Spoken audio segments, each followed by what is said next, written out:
ছাত্র লীগারদের লঙ্গি ছিল, এখন তারা ফিরে আসা ইসলামী ছাত্র শিবির হয়েছে। নির্যাতিত হয় না এলাকার শুধু বিএনপি না, সাধারণ মানুষকে নির্যাতন করছে। আজকে যারাই অত্যাচার করেছে তারা যেন কোনো ভাবে কোনো ওসিলায় কোন প্রক্রিয়ায় যেন আবার মাথা চারা দিয়ে না উঠতে পারে, আপনাদেরকে লক্ষ্য রাখতে হবে। আরেকটি কথা আমি বলি, একটি সংগঠন এই আওয়ামী লীগেরদেরকে পুনর্বাসন করার চেষ্টা করতেছে। আপনারা বুঝতে পেরেছেন? আমি নাম বলতে চাই না, আমি কারোর নাম বলে সমালোচনা করতে চাই না। সেই সংগঠনটা আপনারা জানেন। আজকে আওয়ামী লীগেরদেরকে একটি রাজনৈতিক দল বিভিন্ন ভাবে তারা কিন্তু পুনর্বাসনের চেষ্টা করছে। আপনারা দেখছেন না, বিভিন্ন জায়গায় বিভিন্ন ছাত্র সংগঠন, একটি ছাত্র সংগঠন ইসলামী ছাত্র শিবির, তারা বলতো আমরা আগে ছাত্র লীগ করতাম। তাদের জীবন বাঁচানোর জন্য তারা আদর্শের বিসর্জন দিয়ে, তাদের সকল চেতনা বিসর্জন দিয়ে তারা ছাত্রলীগ করত। এখন তারা ফিরে আসছে ছাত্র শিবির।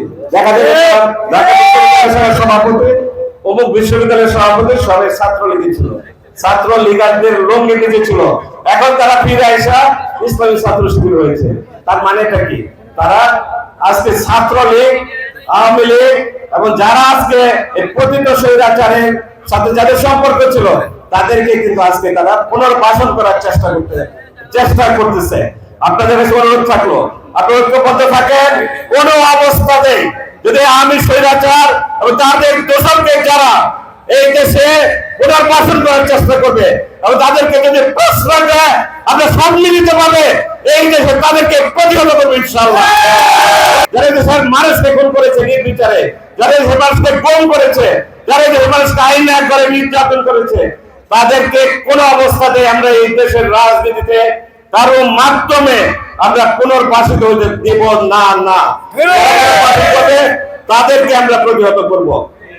উপস্থিত সুধী মণ্ডলী, আজকে যে রাজনীতি, আজকে যে দেশের অবস্থা, ওই দিন আমি একটা প্রোগ্রামে গেলাম, বললো যে রাজনীতির প্রেক্ষাপট বদলে গেছে। কুশিঙ্গাতে আমাদের মাস্টার সাহেব আমার বললো, ওসমান গনি মাস্টার, উনি বললেন যে আসলে সেই গতানুগতিক ধারার রাজনীতি, সেই রাজনীতি কিন্তু নাই। আজকে ছাত্র জনতা তাদের জীবন দিয়ে, আমাদের বিএনপির নেতা কর্মীরা জীবন দিয়ে 17 বছরে 3000-এর বেশি নেতা কর্মী কিন্তু নিহত হয়েছে, 1500-র মতো নেতা কর্মী গুম হয়েছে, আমাদের 700 বা তারও বেশি নেতা কর্মী গুম হয়েছে। আজকে ইলিয়াস আলীকে আজকে আপনারা পরিবর্তনের পর জানতে পেরেছেন ইলিয়াস আলীকে কিভাবে হত্যা করা হয়েছে, আপনাদের নির্মম ভাবে, নিষ্ঠুর ভাবে তাদেরকে কিভাবে হত্যা করেছে। এটা সহ্য করা যায়? এভাবে মানুষকে নির্যাতন করে সহ্য করা যায়? মামলা নাই, এরকম কোন বিএনপি নেতা আছে, কর্মী আছে? নির্যাতিত হয় না এলাকার শুধু বিএনপি না, সাধারণ মানুষকে নির্যাতন করছে আর কোটি কাটতো, মানুষের জায়গা জমি দখল করতো। আজকে কিন্তু এই রাজনীতি চলবে না। রাজনীতির প্রেক্ষাপট জুলাই আগস্ট আন্দোলনের মাধ্যমে রাজনীতির প্রেক্ষাপটটা ভিন্ন হয়ে গেছে। সেই রাজনৈতিক ভিন্ন প্রেক্ষাপটের সাথে আমাদের কিন্তু তাল